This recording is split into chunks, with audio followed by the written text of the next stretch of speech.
కోనసీమ జిల్లా రాజోలు కేంద్రంలోని కడలి గ్రామంలో డ్వాక్రా యానిమేటర్ చేతివాటం ప్రదర్శించారు. సంఘాలకు సంబంధించిన గ్రూప్ సభ్యుల నుండి 40 లక్షలకు పైగా నిధులు స్వాహా చేసినట్లు ఆరోపణలు రేకెత్తాయి. దీనిపై సంబంధిత అధికారులకు ఫిర్యాదు అందడంతో శ్రీనిధి జిల్లా ఏజీఎం ప్రసన్న లక్ష్మి, రాజోలు ఏపీఎం ఎస్తేరు లీలా విచారణ చేపట్టారు. ఆయా డ్వాక్రా సంఘాల మహిళల నుంచి సమాచారాన్ని స్వీకరిస్తున్న అధికారులు యానిమేటర్ దుర్గాభవాని బ్యాంకుకు డబ్బులు జమ చేయకుండా స్వాహా చేసినట్లు గుర్తించారు. నిందితురాలుపై చట్టపరమైన చర్యలు తీసుకోవాలని డ్వాక్రా సభ్యులు డిమాండ్ చేస్తున్నారు. పేరు దూది నాగలక్ష్మి అండి. నేను శ్రీగణాంజనేయ గ్రూప్లో ప్రెసిడెంట్గా పనిచేస్తున్నాను. మా సెక్రటరీ అయిన అడబాల దుర్గాభవాని 1,99,000 బ్యాంకునకు జమ చేయలేదండి. ₹1,00,000 బాండ్ జమ చేయలేదు. 20,000 రూపాయలు పొదుపు నుంచి లోన్కి ట్రాన్స్ఫర్ పెట్టేసిందండి.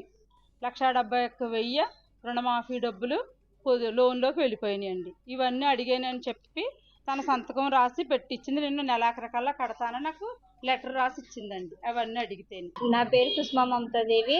నేను డాక్టర్ బిఆర్ అంబేద్కర్ కోనసీమ జిల్లా కడలి గ్రామానికి చెందిందండి. మా కడలి గ్రామంలో ఇండియన్ బ్యాంక్లో మాకు లోన్లు మేము కట్టేసినా కూడా మా లోన్ తీరకుండా ఆవిడ మనీ తీసుకుని వెళ్ళిపోయింది. ఆవిడ పేరు, మా యానివేటర్ పేరు ఆడబాల దుర్గాభవాని. ఆవిడ మేము ఇచ్చిన అమౌంట్ కట్టకుండా, జగన్ గారు వేసిన ఆసరాలు కూడా లోన్కి వెళ్లకుండా, మా అమౌంట్ మేము కట్టేసాం కదా, మా అమౌంట్ తీరిపోయింది కదా, లోన్ తీరిపోయింది, లోన్ ఇమ్మని బ్యాంక్ మేనేజర్కి వెళ్తే